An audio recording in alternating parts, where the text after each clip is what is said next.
வணக்கம். இன்னைக்கு நாம வீட்ல வேண்டான்னு தூக்கி போடுற கழிவுகள வச்சு எப்படி அன்றாட தேவைகளுக்கு பயனுள்ள முறையில பயன்படுத்திக்கலாம் அப்படின்றத நம்ம பார்க்க போறோம். நொதித்தல் முறையில பயோ என்சைம் முறையில நம்ம இத பயன்படுத்திக்க போறோம். இப்ப இத எதுக்கெல்லாம் பயன்படுத்தலாம் அப்படின்னாக்க, கார் வாஷ்ல இருந்து ஹேர் வாஷ் வரைக்கும் எல்லாத்துக்கும் பயன்படுத்தலாம். இது பெருசா நம்ம மாச பட்ஜெட்ல சேமிக்கிறதுக்காக மட்டும் நான் சொல்லல. இது முழுக்க முழுக்க நம்மளுடைய ஆரோக்கியம் சம்பந்தப்பட்ட விஷயம். மறைமுகமா தினசரி நம்மளுடைய அன்றாடம் பயன்படுத்தக்கூடிய பொருள்கள்ல விஷம், பாய்சன் இருக்குது அப்படின்றது அறியாமலே நாம அத பயன்படுத்திட்டு இருக்கோம். அதை பத்தி நம்ம பெருசா அக்கறை எடுத்துக்கிறது இல்ல. தொலைக்காட்சியில வர விளம்பரங்கள் நம்மளுடைய அன்றாட வாழ்வுல ரொம்ப பெரிய பாதிப்பை ஏற்படுத்துது. இதெல்லாம் நம்ம ஏன் வாங்குறோம் அப்படின்னாக்க, நம்ம கண்ணு முன்னாடி நமக்கு பிடிச்ச ஹீரோ ஹீரோயின்ஸ் ஆடி பாடி அதை பத்தி எக்ஸ்பிளைன் பண்ணி நம்ம சொல்லும்போது அதை நம்ம உண்மைன்னு நம்பி நம்ம வாங்கிக்கிறோம்.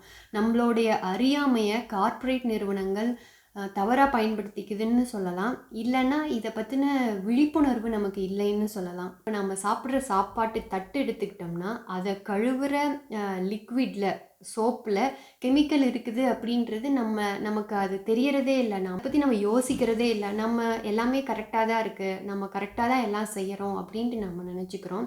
எந்தெந்த ப்ராடக்ட்லாம் எக்ஸ்டர்னல் யூஸ் ஒன்லி அப்படின்னு சொல்லிட்டு சொல்கிறாங்களோ அது எல்லாமே நம்ம பயன்படுத்தக்கூடாது.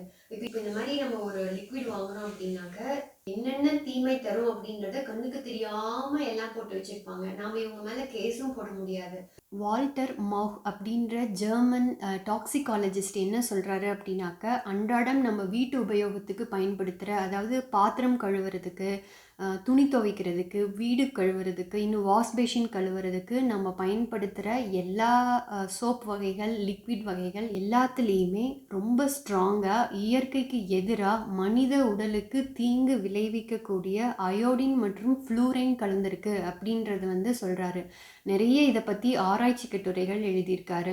இப்போ நம்ம ஷியக்காவோ இல்லை கடலை மாவோ இல்லை பாசிப்பயிரோ பயன்படுத்தி தலைக்கோ உடம்புக்கோ குளிக்கும் போது அது உள்ள போச்சு அப்படின்னாக்க அது நமக்கு ஆபத்து ஏற்படுத்துறது கிடையாது, அது விஷம் கிடையாது. இப்போ நம்ம சாம்பலோ இல்லை இழுப்பு தூளோ பயன்படுத்தி நம்ம பாத்திரம் கழுவுனோம்னா அங்கங்க தெரியாம ஒட்டிட்டு இருந்தாலும் நம்ம சாப்பிடும்போது உள்ள போனா அது நமக்கு ஆபத்து விளைவிக்கிறது கிடையாது. அதுவே நம்ம ஷாம்பு போட்டு குளிக்கும் போதோ இல்லை நம்ம பாத்திரம் கழுவுறதுக்கு அந்த லிக்விட் பயன்படுத்தும் போதோ உள்ள போச்சுன்னா ஆபத்து விளைவிக்கும் அப்படின்னாக்க அதை வெளியிலையும் நம்ம பயன்படுத்தக்கூடாது அப்படின்ட்டு வால்டர் மௌஹ் சொல்றாரு. ஏன்னா தோலும் நமக்கு ஒரு மிகப்பெரிய சுவாச உறுப்பு. இந்த விஷயத்துல நம்ம இன்னும் கொஞ்சம் கவனம் செலுத்தணும். உங்களுக்கு டைம் இருந்தது அப்படின்னாக்கா கூகுளில் வால்டர் மௌஹ் அப்படின்னு போட்டு பார்த்தீங்கன்னா அவரை பற்றின விஷயங்கள்லாம் வரும். அவர் 60 புக்குக்கு மேலே எழுதியிருக்காரு. உங்களுக்கு விருப்பம் இருக்கிற பட்சத்தில் நீங்கள் அதெல்லாம் படித்து பாருங்கள். இப்போ நம்ம இயற்கையான முறையில் எப்படி பயோ என்சைம் நொதித்தல் முறையில் பண்ணலாம் அப்படின்றது நம்ம பார்க்கலாம். இதுக்கு 3 மூலப்பொருள் தான். சர்க்கரை, நாட்டு சர்க்கரை, வெள்ளை சர்க்கரை பயன்படுத்தக்கூடாது. நாட்டு சர்க்கரை, கிச்சன் வேஸ்ட்டு, அதுக்கப்புறம் தண்ணி, அவ்வளோதான். இதுக்கு ஒரு ரேஷியோ இருக்குங்க. என்ன அப்படின்னாக்க 1:3:10:15. அதாவது ஒரு பங்கு சர்க்கரை அப்படின்னாக்க 3 பங்கு கிச்சன் வேஸ்ட்டு, 10 பங்கு தண்ணி, அதுக்கப்புறம் 15 பங்கு கொள்ளளவு பாத்திரம். இப்போ இது இந்த பாட்டில் 1 லிட்டர் கெப்பாசிட்டி அப்படின்னாக்க 60 கிராம் நான் சர்க்கரை போடணும். அதுக்கப்புறம் 180 கிராம், 3 மடங்கு kitchen waste, 180 gram, 180 gram kitchen waste, 600 milli litre தண்ணி பயன்படுத்தணும். இதோட கெப்பாசிட்டி 1 லிட்டர். இப்போ இது 2.5 லிட்டர் கெப்பாசிட்டி. இப்போ இதுக்கு 150 கிராம் நாட்டு சர்க்கரை போடணும், 450 கிராம் கிச்சன் வேஸ்ட் போடணும், 1.5 லிட்டர் தண்ணி, இதோட கொள்ளளவு 2.5 லிட்டர். இதுதான் ரேஷியோ. இப்போது இந்த 2.5 லிட்டர் கெப்பாசிட்டி இருக்கிற பாத்திரத்தில் இதில் நான் ஏற்கனவே அளந்து வச்சுருக்கேன். 150 கிராம் சர்க்கரை, 450 கிராம் கிச்சன் வேஸ்ட்டு, 1.5 லிட்டர் தண்ணியை ஊற்றி சும்மா ஒரு கலக்கிடலாம். அதுக்கப்புறமா நல்லா டைட்டாக மூடிட்டு ஃபஸ்ட்டு 30 நாளைக்கு ஒவ்வொரு நாளும் ஒரு தடவையோ 2 தடவையோ திறந்து மூடணும். பயோ என்சைம் செய்கிறதுக்கு மொத்தமாக நமக்கு 90 நாள் தேவைப்படும். ஃபஸ்ட்டு 30 நாள் நம்ம திறந்து மூடணும். ஏன்னா இதில் கேஸ் ஃபார்ம் ஆகும். அதனால் அடுத்த 60 நாள் ஃபுல்லாக டைட்டாக க்ளோஸ் பண்ணிவிட்டு அப்படியே எடுத்து வச்சிட வேண்டியது தான். 60 நாள் அதை தொடவே நமக்கு தேவையில்லை. டைரக்ட் சன்லைட்டில் மட்டும் இது எதுவுமே இருக்கக்கூடாது. இப்போ டோட்டலாக 90 நாள் கழித்து பார்த்தோம் அப்படின்னாக்கா ரெடியாக இருக்குது. இப்போது லிக்விடும் பயன்படுத்திக்கலாம், இந்த தோலையும் பயன்படுத்திக்கலாம். இந்த லிக்விட் வந்து கிளியர் என்சைம் அப்படின்னு சொல்கிறோம். அந்த தோலை மிக்சியில் போட்டு அரைச்சி எடுத்து வச்சுருக்கேன். இது வந்து பல்பி என்சைம் அப்படின்னு சொல்லிட்டு சொல்லலாம். கிளியர் என்சைம் எதுக்கு பயன்படுத்துறது, இந்த வந்து பல்பியை எப்படி பயன்படுத்துறது அப்படின்னாக்க இது எல்லாமே நம்மளை பொறுத்தது தான். இப்போ நான் வந்து தலைக்கு குளிக்கிறதுக்கு, வீடு க்ளீன் பண்ணுறதுக்கு, துணி துவைக்கிறதுக்கு கூட கிளியர் என்சைம் யூஸ் பண்ணுவேன். வீடு தொடச்சதுக்கப்புறம் அந்த தண்ணியை செடிகளுக்கு ஊற்றினோம் அப்படின்னாக்கா உரமாகவும் பூச்சிக்கொல்லியாகவும் பயன்படும். பாத்திரம் கழுவுறதுக்கு, டாய்லெட் க்ளீன் பண்ணுறதுக்கு, வாஷ் பேஷின் க்ளீன் பண்ணுறதுக்கு எல்லாத்துக்குமே நம்ம இந்த பல்பி இதை யூஸ் பண்ணுவேன். பாத்திரம் கழுவும் போது எண்ணெய் பிசுக்கு அதிகமாக இருந்தது அப்படின்னாக்க இந்த லிக்விட் கூட நான் கொஞ்சம் சோடா உப்பு இல்லைன்னா சாதாரண உப்பு ஆட் பண்ணிக்குவேன். அப்போ வந்து அது நல்லா க்ளீனாக போயிடும். உப்பு தண்ணியெலாம் பட்டு கரை பிடிச்சிருக்கும் இல்லையா, அதுக்கெல்லாம் தோல் அரைச்சி வச்சுருக்கிற இந்த பல்பி என்சைம் கூட 1 ஸ்பூன் சோடா உப்பு போட்டு கலக்கணும் அப்படின்னா கொஞ்சம் நுர மாதிரி வரும். அதுக்கப்புறம் எங்கெங்கே எல்லாம் அழுக்கு இருக்கோ அந்த எல்லா இடத்துலையும் வந்து நம்ம அப்படியே தேய்ச்சி விட்டுட்டு ஒரு 20 நிமிஷத்துலேருந்து 30 நிமிஷம் வரைக்கும் ஊற விட்டுட்டு மறுபடியும் ஒரு தடவை எல்லாத்தையும் தேய்ச்சிட்டு தண்ணி ஊற்றி கழுவிட்டோம்னா ரொம்ப சுத்தமாக போயிடும். இதெல்லாம் ஏன் நான் உங்களுக்கு காட்டிகிட்ருக்கேன் அப்படின்னா, யூடியூப் சேனல் ஆரம்பிக்கிறதுக்கு முன்னாடியே நான் இந்த வீடியோ ரெடி பண்ணி என் ஃப்ரெண்ட்ஸுக்கெல்லாம் அனுப்பிச்சுட்டேன். அவங்க உண்மையாலுமே நீ இதை யூஸ் பண்ணுறியா அப்படின்ற மாதிரி சந்தேகத்தோடு கேட்டுட்டாங்க. அதனால் நான் எந்தெந்த வகையிலெல்லாம் யூஸ் பண்ணுறேன் அப்படின்றது காட்டுனா உங்களுக்கு கொஞ்சம் நம்பிக்கை வரும் அப்படின்றதுக்காக தான் நான் இதெல்லாம் காட்டிகிட்ருக்கேன். இதெல்லாம் பளிச்சுன்னு சுத்தமாக இருக்க மாதிரி தானே இருக்குது அப்படின்ற உங்கள் மைண்ட் வாய்ஸ் எனக்கு கேட்குது. இல்லை, கேமரா வழியாக பார்க்குறதுனால உங்களுக்கு அப்படி தெரியுது. பயங்கர அழுக்காக தான் இருக்குது. வாஷிங் மிஷினில் துணி துவைக்கிறதுக்கும் இந்த லிக்விடை நம்மளால் பயன்படுத்திக்க முடியுங்க. அடுப்பெல்லாம் க்ளீன் பண்ணுறதுக்கும் நம்ம இதை யூஸ் பண்ணிக்கலாம். நம்ம ஊரில் கேஸ் பயன்படுத்துறதுனால அந்த பர்னர்லாம் நீங்கள் வந்து இந்த சோடா உப்பு போட்டு ஊற வச்சு அதில் பண்ணிங்கன்னா ரொம்ப பளிச்சுன்னு போயிடும். டைல்ஸை சுத்தப்படுத்துறதுக்கு கிளியர் என்சைம் எடுத்துக்கலாம். கொஞ்சம் கிளியர் என்சைமை ஒரு மக்கு தண்ணியில் விட்டு கலந்து அதுக்கப்புறம் அதையும் எடுத்து பயன்படுத்தலாம். துணி துவைக்கிறதுக்கு கிளியர் என்சைம் யூஸ் பண்ணிக்கலாம். அரை பக்கெட் தண்ணிக்கு 100லேருந்து 150 ml பயன்படுத்திக்கலாம்.